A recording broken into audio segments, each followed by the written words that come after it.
Okay, I think we'll get started. So hi, everybody. I'm Karmen Trzupek. I direct scientific programs at Global Genes. For anybody who doesn't know, Global Genes is a nonprofit umbrella advocacy organization.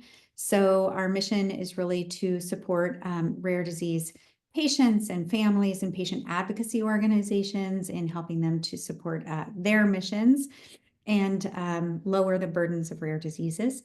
We have a particular project ongoing in Pompe disease, and we've been working with a number of different people here in this space on building out a patient-led, patient-owned research study. So this is really the first of its kind in Pompe disease, a research study where we're really looking for input from the patient community and then engaging individuals that, unlike at academic medical centers, like you don't have to travel, so it can really cross borders, not only within the United States, but globally as well. And in conversations that I've had with a number, and if you hear RareX and you're like, wait, she said she works for Global Genes, but what is RareX? RareX is our research platform. So that's where this study lives, is on the research platform. So as part of that, I've been talking to a number of different patient advocacy group leaders and individuals who are affected and parents about like what matters most to you. And what do you think we need more data on, more information on? Because research ultimately isn't only about, developing gene therapies and, other types of kind of next generation therapies. Research is about understanding the disease better, understanding what each person and family can really do to better manage that condition and to lower the burdens of that condition. And along the way, what I heard from a number of different people was diet and supplements, but especially diet. Like we hear that diet is really important. We go to look for information, and some of the information is really compelling. And then some of the information is like, well, a single patient who was followed. And that doesn't seem like the kind of research that I normally see where they enroll hundreds of people.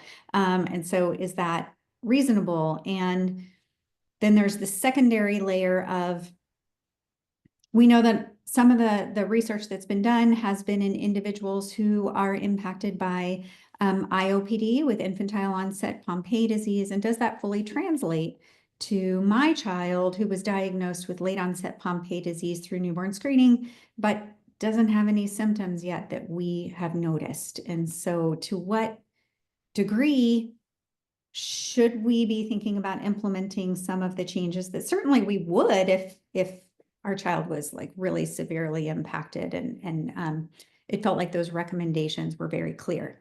So with that, we decided to hold this meeting based on interest from those of you who are here live, as well as anybody who listens to the recording later.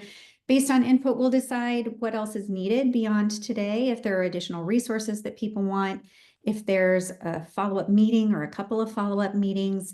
I've had a couple of conversations with Anne St. Martin at the Pompe Warrior Foundation. They've really led a ton of research and conversation around the role of diet, especially in IOPD. And she's, but broadly in Pompe disease, and she's really, really passionate about sharing some of that information. So I think she'd be very open to doing a follow-up deep dive into what they're working on, what researchers who they collaborate with are working on. So we'll try to get like toward the end some assessment of like what else people are interested in. I'm going to pause there. Amanda, Caitlin, Heather, Jenna, anybody else want to add to that? People who were like kind of involved in thinking about doing this?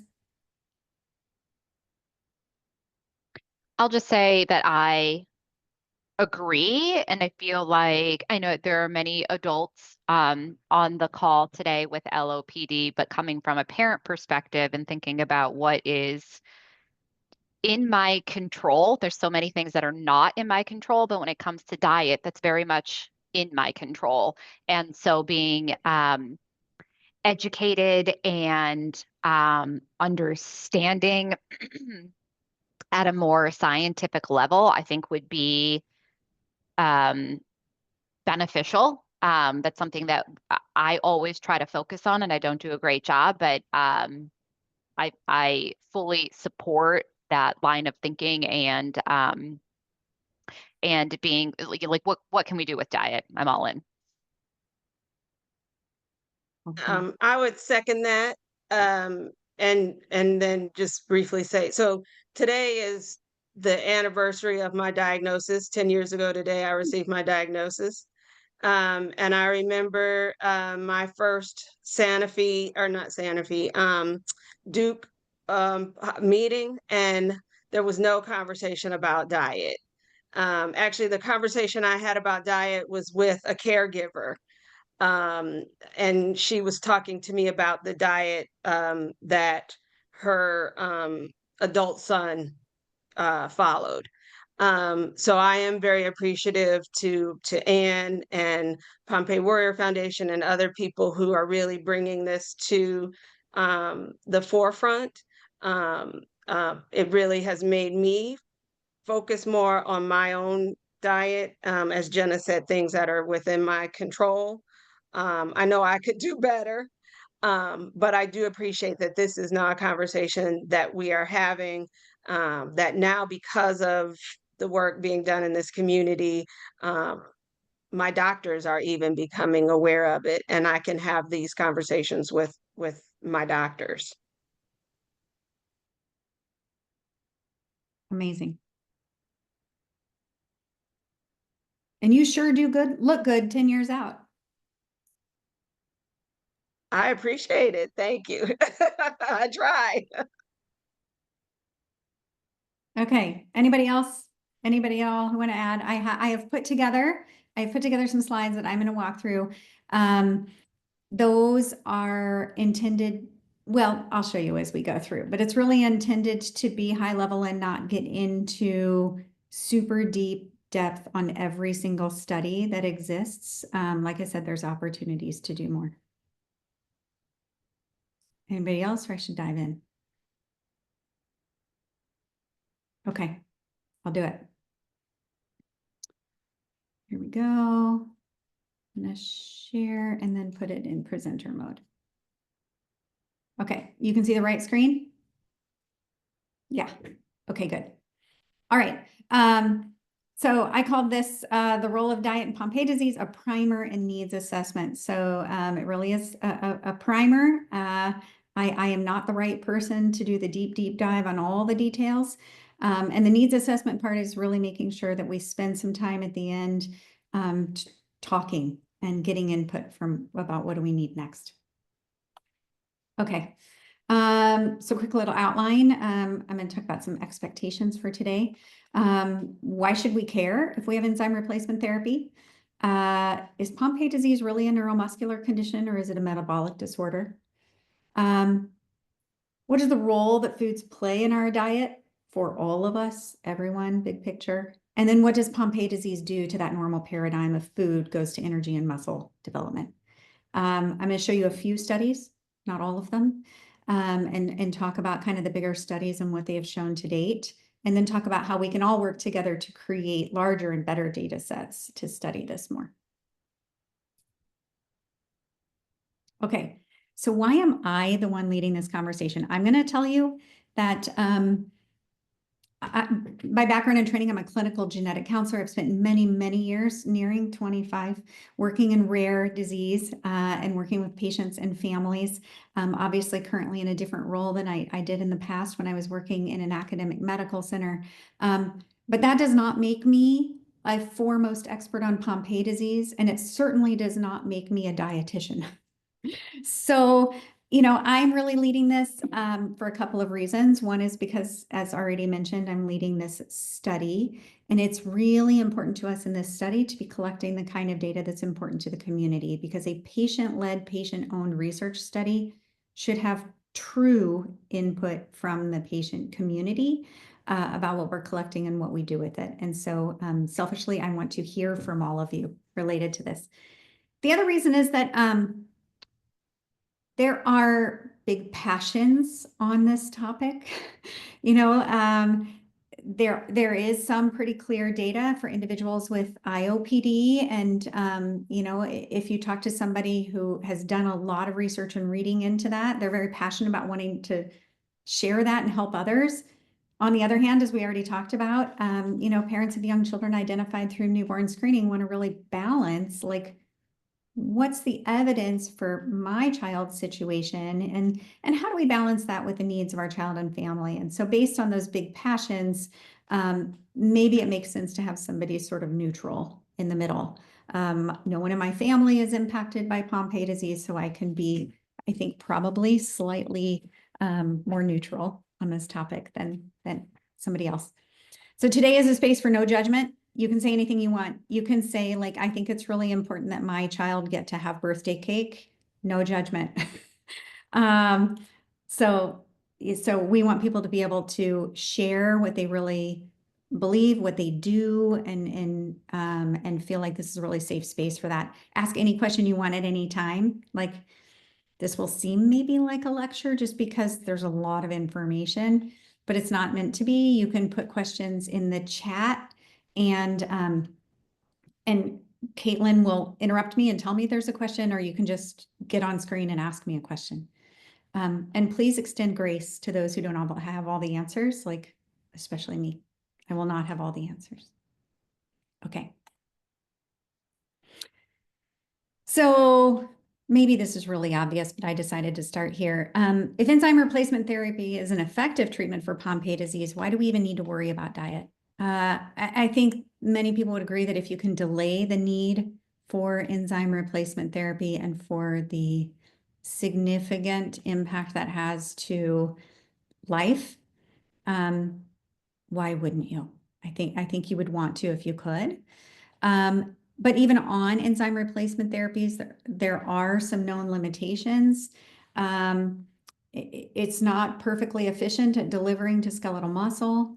And individuals on long-term treatment with enzyme replacement therapy still experience worsening symptoms like persistent muscle weakness, and you know, an evolving understanding, very much evolving, of central nervous system dysfunction and involvement. So ERT is most definitely not perfect.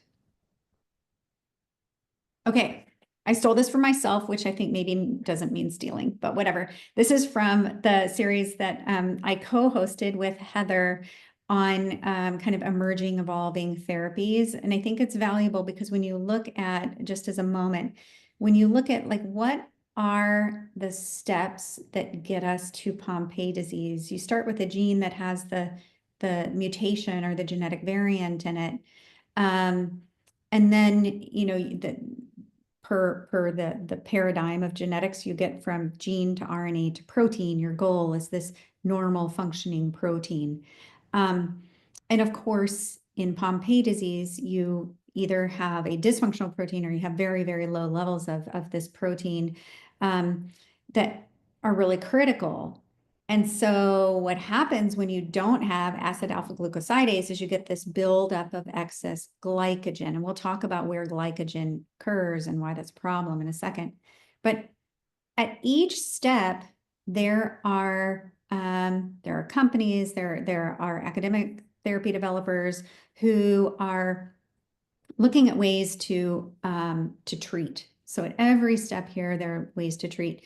And if you really think about that and think about the buildup of excess glycogen, this is really like another way to help treat, or you might actually say prevent, this buildup of excess glycogen. Because in the end, that's what the whole problem, that's what the whole process leads to, is buildup of excess glycogen.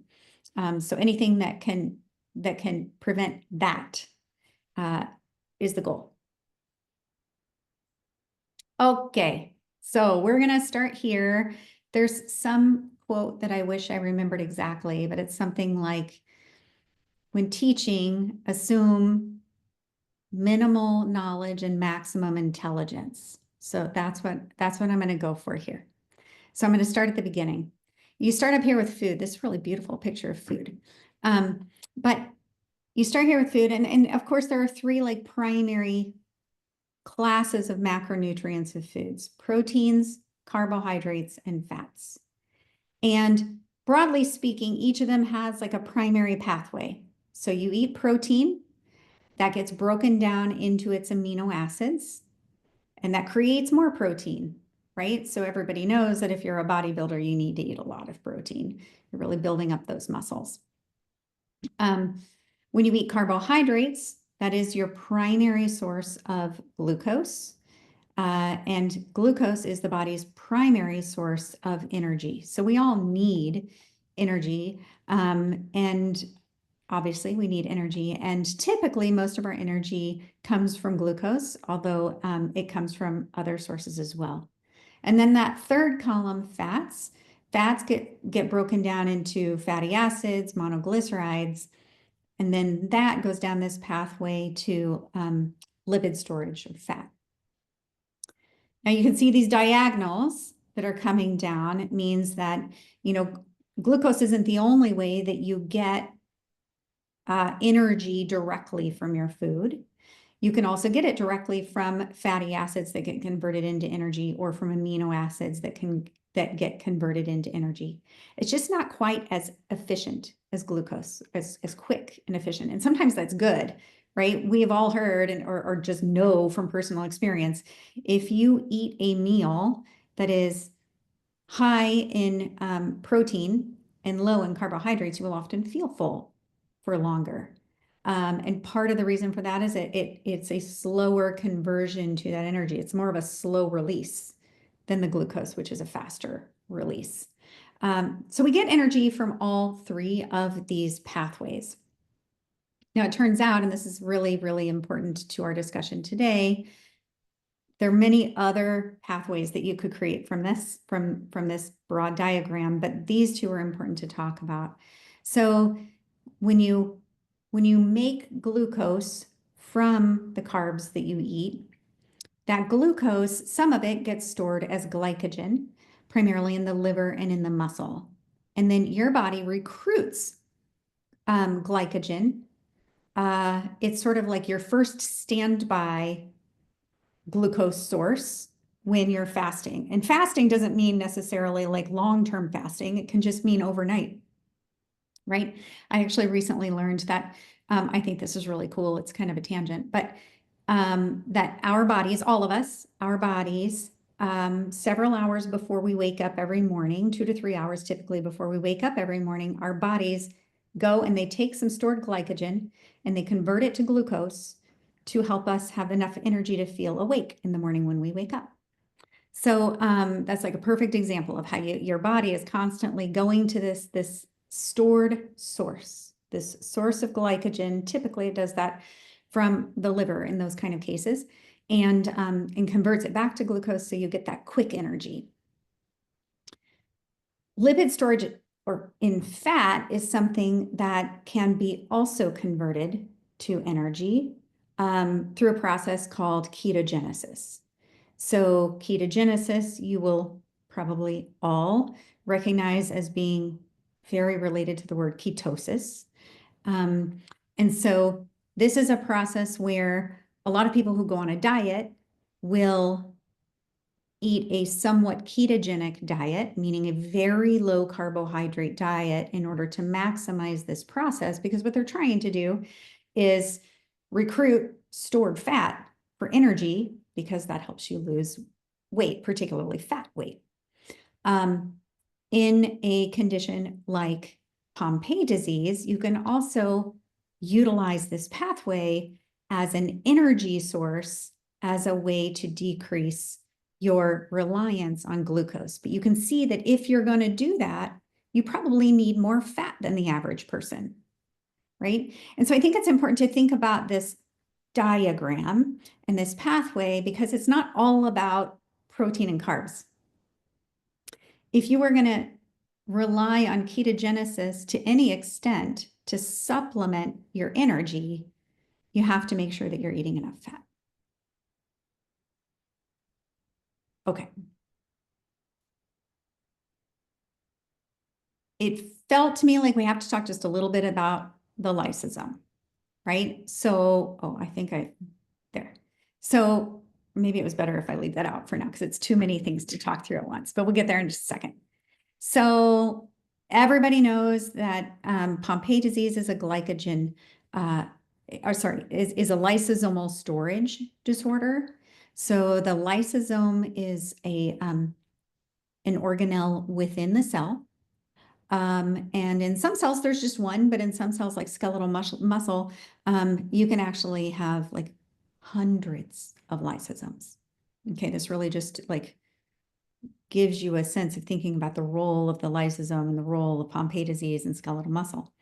So a long time ago, actually, it was probably not that long ago. Anyway, probably not long ago, the pathogenesis of Pompe disease was really viewed as a process that was primarily related to gradual glycogen buildup in the lysosome, in sort of the body of the lysosome. And that lysosomal membrane eventually ruptures from all this excess garbage glycogen that can't get broken down.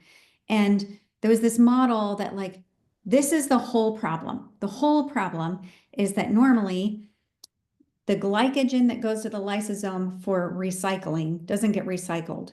And all this garbage fills it up. You know, it's like Philadelphia today. I don't know if you guys have seen it in the news. Like the garbage workers have been on strike for like 2 weeks. There's just garbage everywhere. So there was this sort of theory not long ago that that's the whole problem, is that it's building up in the lysosome, garbage is everywhere, and that the excess garbage is the problem. But in that same analogy, I sort of think about it as like what this evolving understanding now tells us is that there is this secondary problem, and it's related to this step right here that says autophagosome, or what in the words here is autophagy. So autophagy is like this extra lysosomal, so outside the lysosome way of really helping to clear out and store excess garbage, right? So it helps to really maintain this clean cell environment.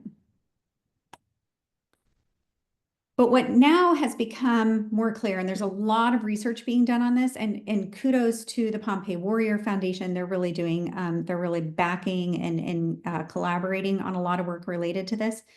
There's a lot of work now that shows that this autophagy, this secondary cellular cleanup process, is also really, really critical, and that this leads to a secondary energy deficit. And these two molecules, AMPK and mTOR, are these signals within the cell that signal all kinds of processes that happen. Now, this is the most technical thing I'm going to talk about today, and then I'm going to walk away from it and get simpler again. My basic point in showing this is that diet is simpler than the food diagram that diet is more complicated than just the food diagram that I showed before. And it is entirely possible, perhaps most people would say likely, that there will be some nutritional cofactors and supplements that are identified that will offer a way to improve regulation of these processes. So if you read about something related to autophagy or mTOR or AMPK, it's all related to this secondary kind of process, right? So in the Philadelphia example, it's like, well, the garbage itself is a problem for a while, but then there are secondary problems. Like all of a sudden you have rats everywhere, and you have like waste that's getting into the water because there's garbage everywhere not getting cleaned up, right? And it's getting into your water supply. And like there are a lot of downstream effects of just having garbage everywhere beyond that it's gross and stinky. So I am not going to spend any more time today talking about supplements. I think that's just too far outside of my level of expertise, but it's something that we could certainly get a couple of experts to come and talk about the research that's been done to date, what they see as really potential, what we think that there's enough known about today to potentially like use and make some decisions on versus like what's really still unknown and we need to wait. Okay. So, what's the rationale for modifying diet in Pompe disease? Maybe this should have gone earlier. But anyway, in general, lower residual GAA activity is correlated to a more severe disease. So this is a study that came out of a group that's done a lot of laboratory metabolic testing over the years. And so what this clearly shows is that individuals who have very low GAA activity of less than 3% or less, nearly all have the phenotype of classic infantile onset Pompe disease. The higher your enzyme activity is, the more likely you are to have an adult onset form of the condition. Of course, most current and experimental therapies, including enzyme replacement therapy, aid in breaking down or eliminating glycogen. So anything we can do to break down or eliminate glycogen is good for this, for modifying this condition. And then if you think about like one of the newest emerging therapies, substrate reduction therapy, it's designed to significantly reduce the amount of glycogen generated. It's the same goal. Okay, so I'm going to go through a couple of the studies that have been done. So this is a paper that everybody I've talked to about diet, who I've asked, like, what are the most important papers that I should look at, says, well, you have to start here.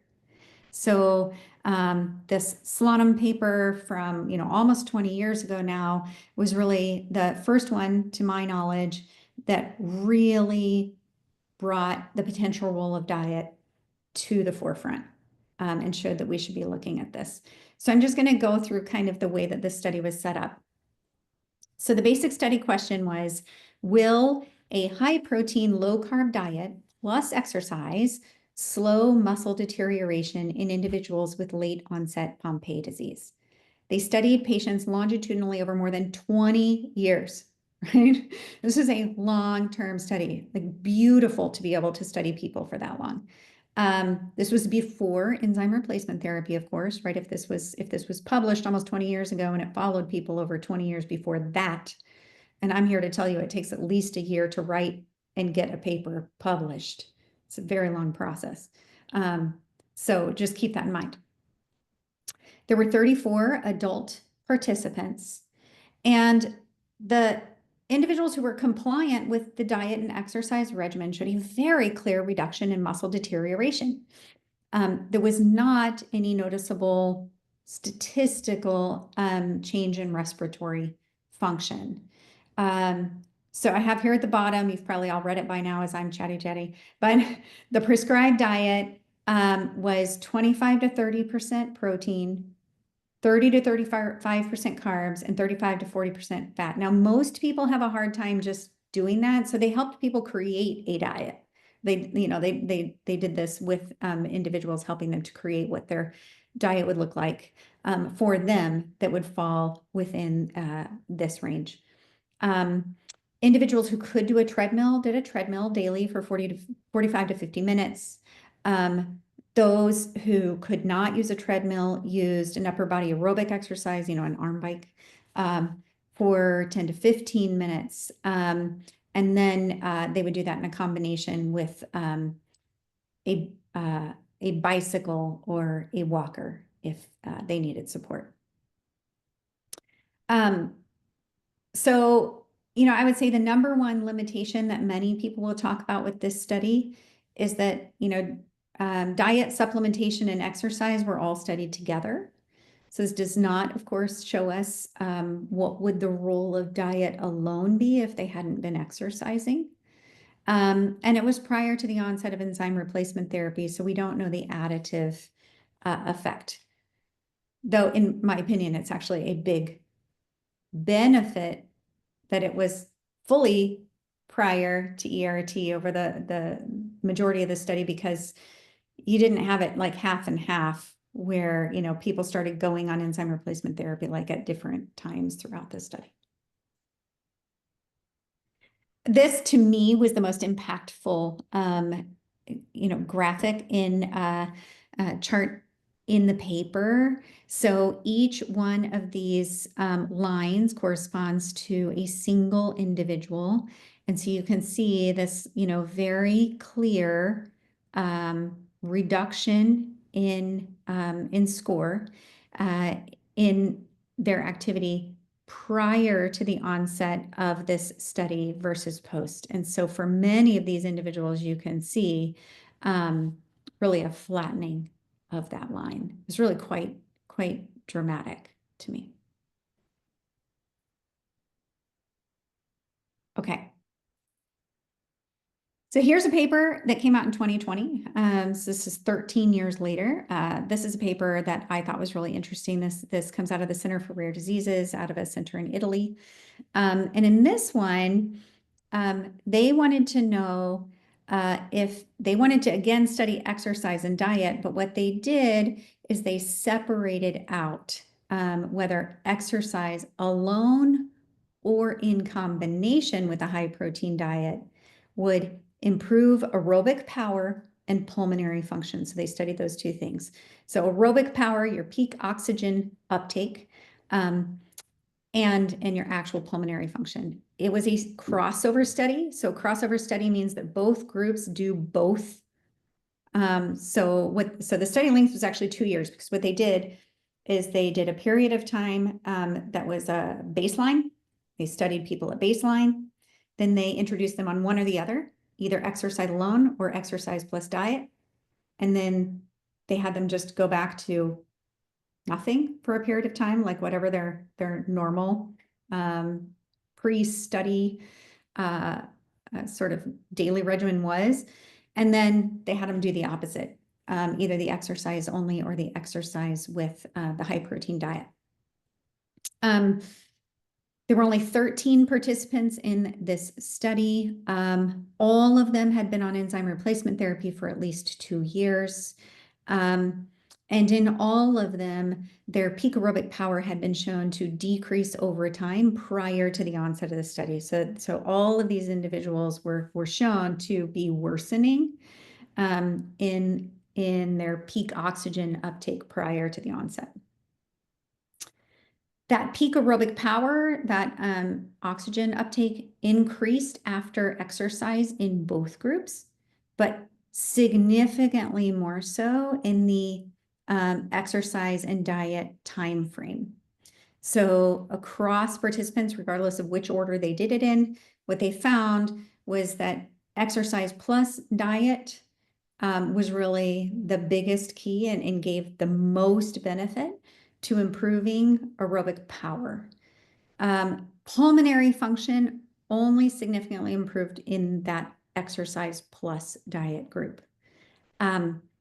Several patients did drop out of the study, so this is a significant limitation that there's full data on only 10 individuals. Nonetheless, this is a 2-year study with 10 individuals with crossover design, which I think is a really nice design for the study. They had the same kind of prescribed diet. The exercise regimen was different. There was a period where they had very specific exercises they were supposed to do. There's a warm-up period, stretching and balance exercises. They did strength training with resistance bands, and then a shorter period of time of aerobic exercise using an arm bike. They actually sent one of these bikes out to every single person's home, and I got this sense, though they didn't explicitly say it, that they all got to keep them.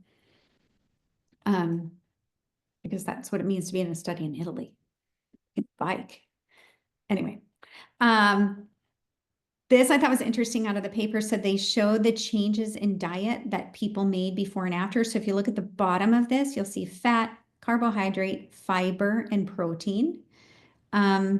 And so the lighter gray is before, the darker gray is after. And so you can see the changes that people made in diet with the study. They did not explicitly ask people to change anything about the fiber in their diet. that just happened with some of the changes that they made related to the types of carbohydrates that they were choosing to eat and not eat. So, if you look across these two studies, I think, if you want to say like, okay, well, what would that mean if we decided to try to follow something like that? I thought it might be helpful to show the Pompe diets used in these studies versus the general population recommendations, which come out of the USDA, but the American Medical Association has endorsed. So that would be a reduction in carbohydrates, but it's certainly not a zero carbohydrate diet, right? I think that's really critical to remember, is that these studies are not looking at like, you should not be eating carbs. That is not the take home. It's really about fewer carbs, healthier carbs. Protein is a significant increase. And then, as I said back on the food slide, you have to increase your fat if you want to utilize ketogenesis as a way to get energy instead of getting it all directly from glucose. Okay. But what about babies? I feel like I should pause here because this might be the cutest slide I've ever put in a slide deck.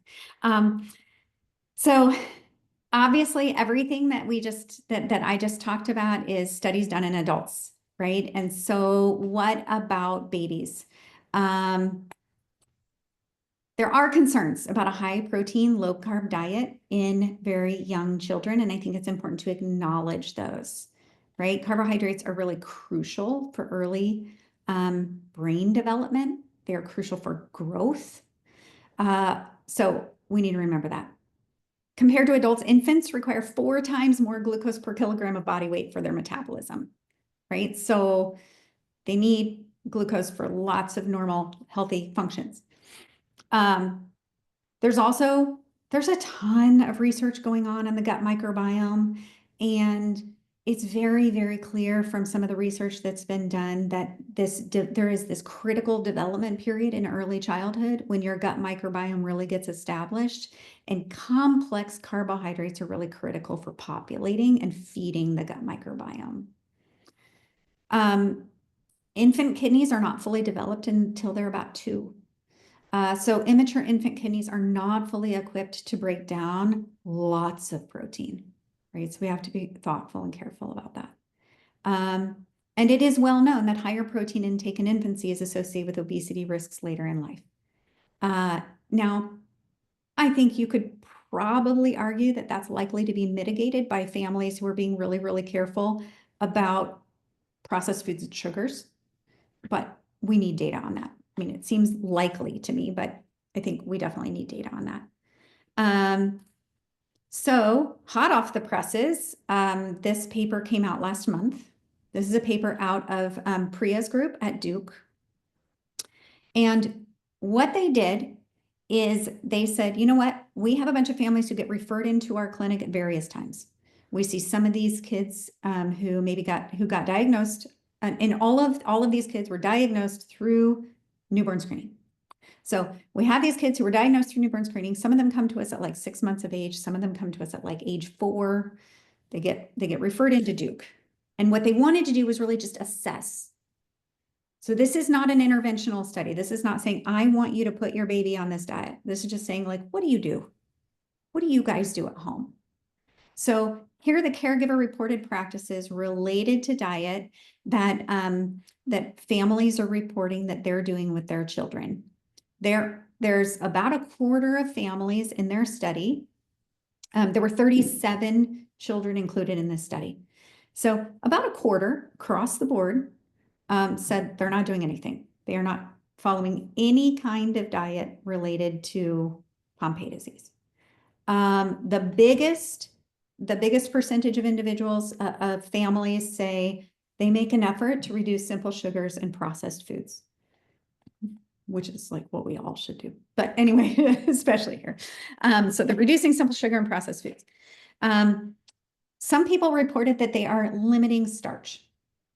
So they're really thinking about, when they think about both carbohydrates and, well, I suppose it's all carbohydrate, but anyway, when they're thinking about like what we would often kind of think of as a classic carb, but also vegetables, they're thinking about starch.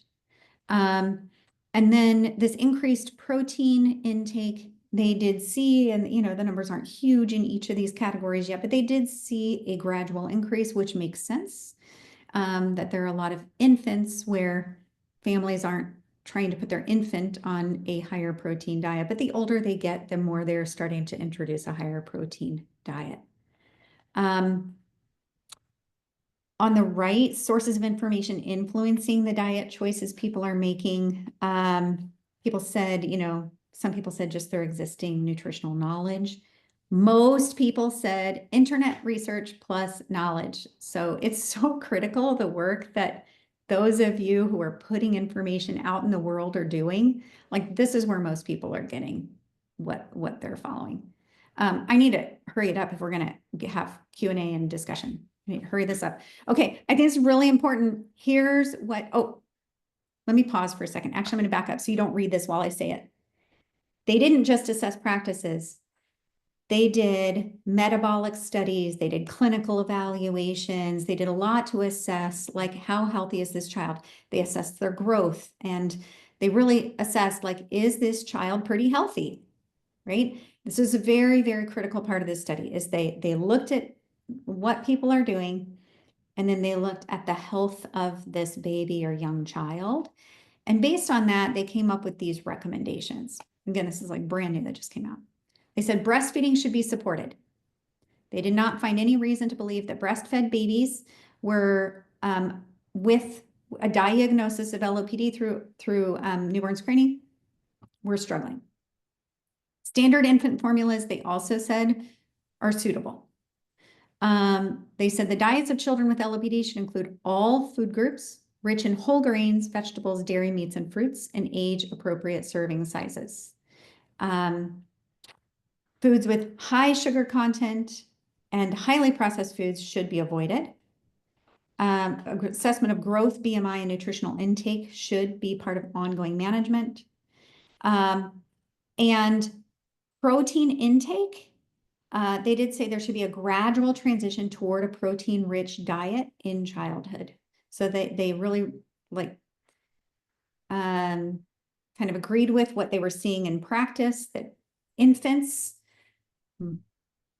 not so much of a focus on high protein, but a more protein-rich diet as children begin to get older. Okay. I put this in here to remind me to reflect on something. This is the largest study we have ever seen related to diet in children, or really probably diet in anyone with LOPD, and it was 37 people. Like, we are diagnosing more than 200 children, babies a year in the United States alone. So like, we really have an opportunity to collect data together that can inform this conversation a lot. So, we'll send this follow-up. If you have not signed up yet, please sign up. You will not find an awesome diets survey and study in here yet, because that's part of why we're here, because we want to get the kind of questions that we put in here right. We want to get the kind of information collected that's going to answer the questions that you guys want answered. So I'm gonna, I was gonna say I'm gonna stop sharing. I think I'm not gonna stop sharing, but I am just gonna leave this here and have people start to ask questions and just talk. Because like, I'm not sure if the questions that they asked in the Duke study are the right questions. Are there different questions that we should ask? I'd love to get input. Well, maybe I will stop sharing. People will talk more.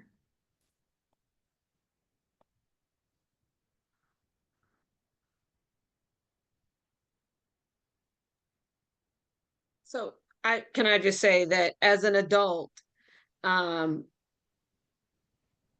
trying to change my diet has been hard. You get used to eating things and having certain things in your diet. I love candy and ice cream.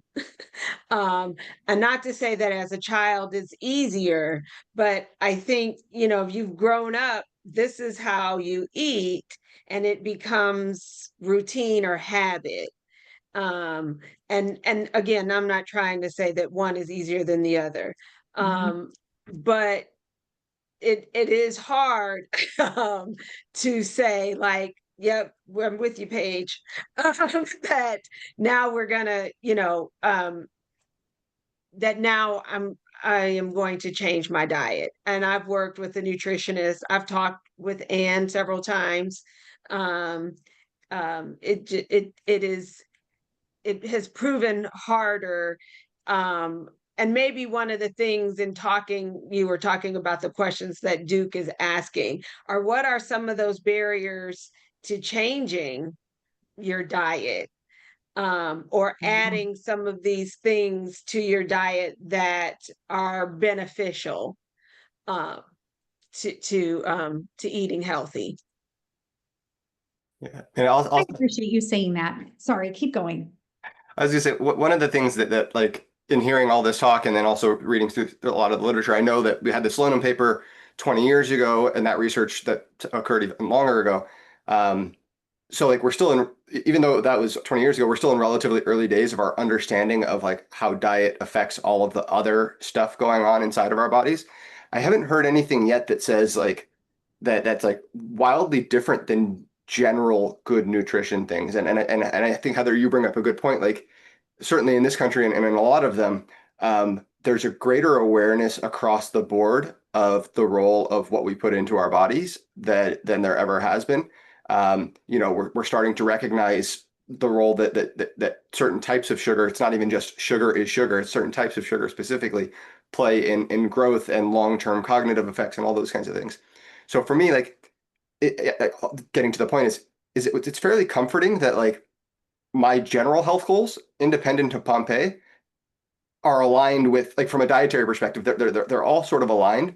And when I project, and I don't mean this in any kind of like in any kind of wild way, but like when I project, if I have a kid, one with Pompe, one without, or some mix there, like I don't have to think about how do I treat the one with Pompe completely differently. I can think of it like, what are the general good nutrition ideas that or the values that we have in our family about around nutrition, and apply them.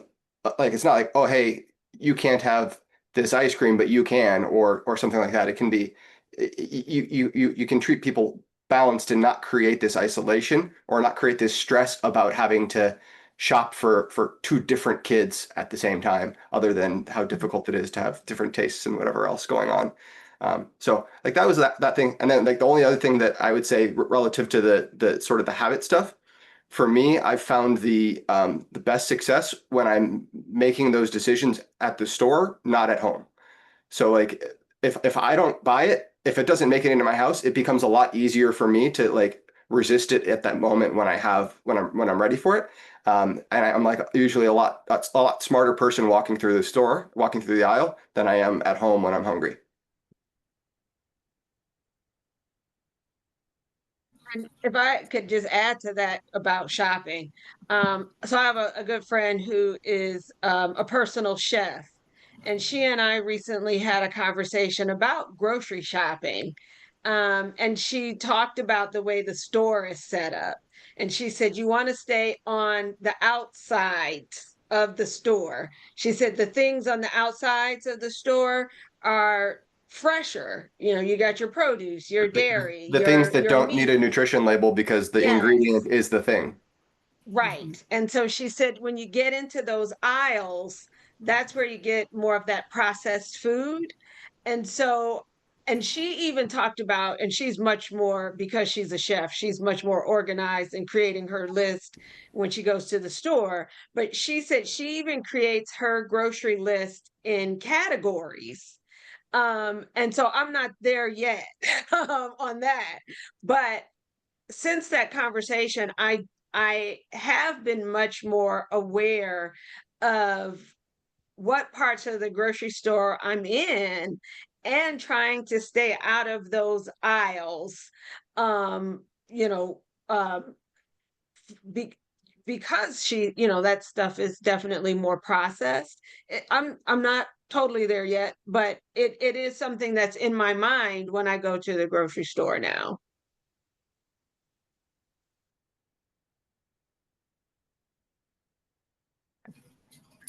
I wanted to add in, I'm just really grateful that we're having this conversation around diet. My daughter is LOPD and she's 5 now. And this was something that I looked into a lot when she was first diagnosed.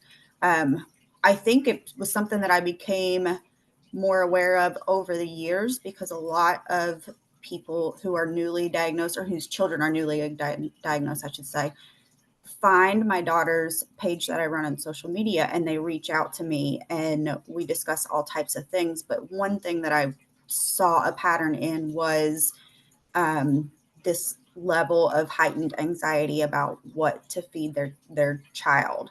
And I think that seeing how much anxiety it was causing, because I was noticing along with the anxiety, there was extreme guilt for some things because they were saying, I feel really guilty that, kind of like what Ryan was saying, like one of my children loved to eat these fruit snacks. I remember one woman saying fruit snacks, and she was like, I can't allow one child to eat fruit snacks and then tell one child they can't have fruit snacks. And I just have a lot of guilt about how to handle this situation. So I'm really, really grateful that this research is getting done, and appreciate, Progress for Pompe for getting this out there, because it's definitely something where I'm able to see just the psychological effects of anxiety and guilt around the parents who are just trying to know how to handle the disease and the diagnosis itself.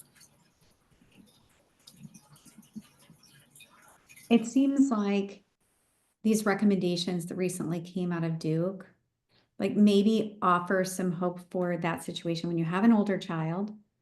Now you have this new baby.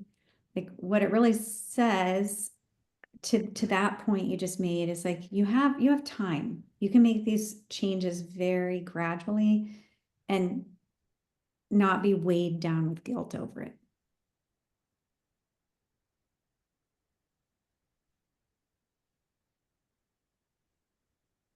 And if you're giving fruit snacks to any of your kids, you're a bad person because there's high fructose corn syrup in it. No, No judgment, Ryan. You're breaking the rules.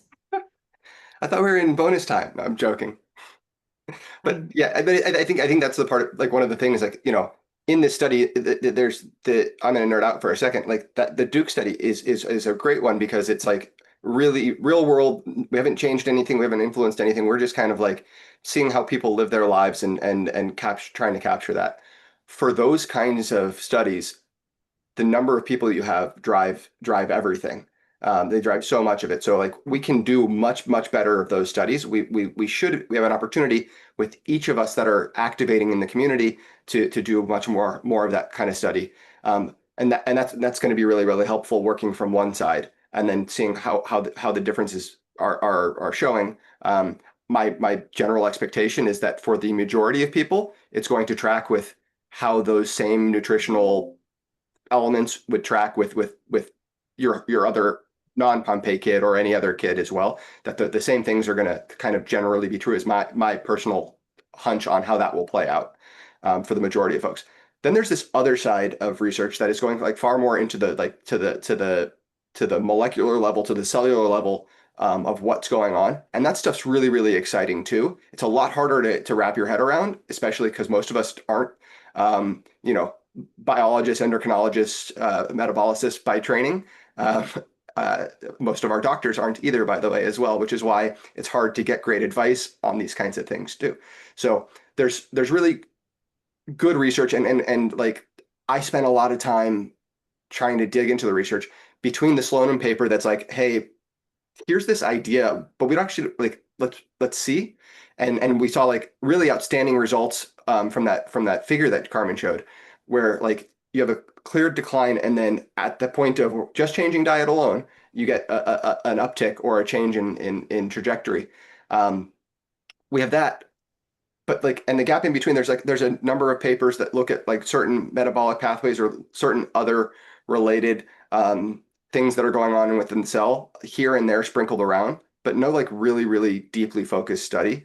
And that's where I think a lot of patient advocacy led groups and others now, we're starting to see a huge uptick in that kind of work, which is really cool. That stuff's really hard to fund because there's not a, you know, Big Hamburger is not funding high protein diet studies in Pompe. Pharmaceutical studies are funding studies. But so like that work, it feels like a little bit slower to come along, but like the more interest we show, the more kind of yeah, there's still really great stuff to come out of there, is I guess what I'm trying to say. And it's a little bit different than the experiential side. It's like the super duper nerdy science side. And you know, those are areas that we can go into if folks have an appetite, pun intended, for that.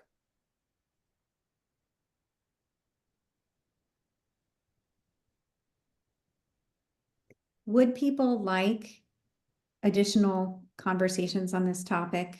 And if so, what would they be? Yes, Vanessa, you want more. Would they be, like to Heather's point, let's get together and talk about strategies, what works, what doesn't work for other people once you've decided you want to change something, whatever it is about diet? Would it be like the deep dive that Anne and the dietitian that she works closely with would be happy to lead around what's known and not known about supplements and what's the emerging research on that? Both of those?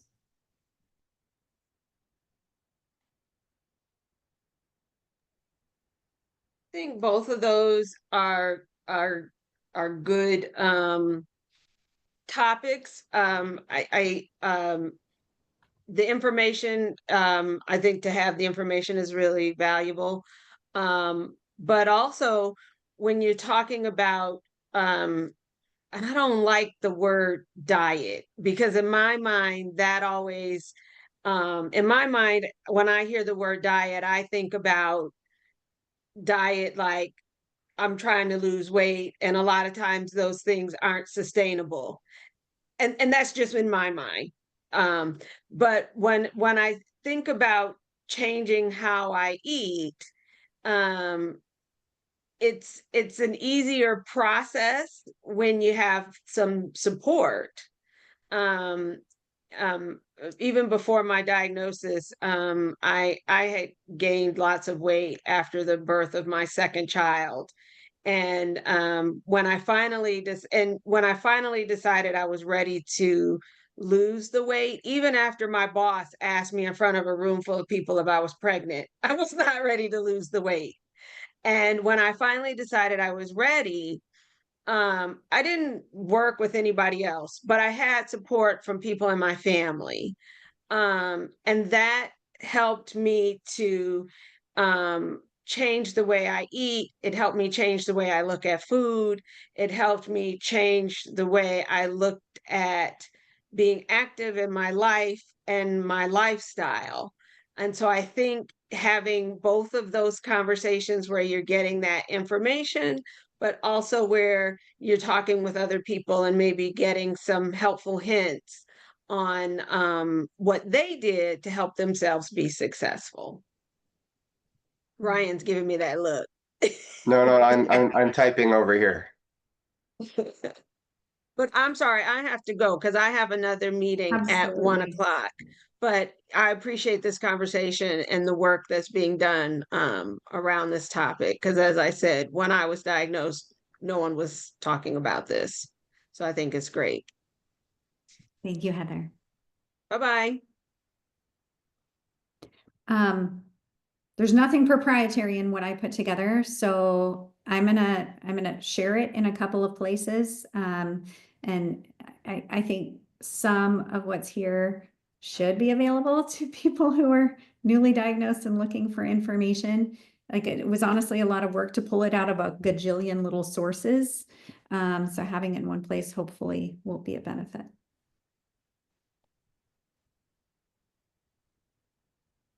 Cool.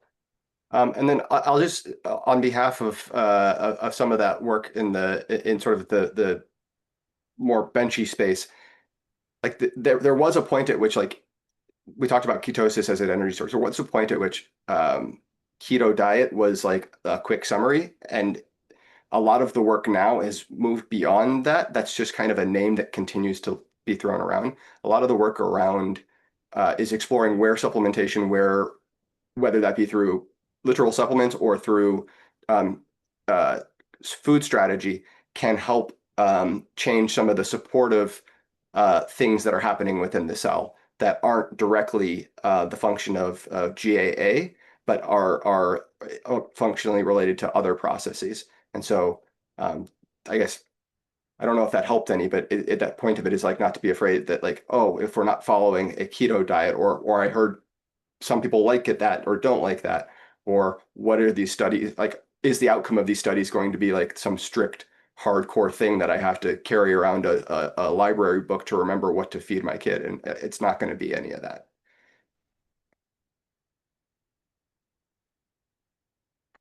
Okay, we are over time. Thank you for your comments. If you saw in the chat, I did put a link to a very short Google form that I put together so that you can just tell me, like, here's what we do right now. Here's what we count or what we don't count.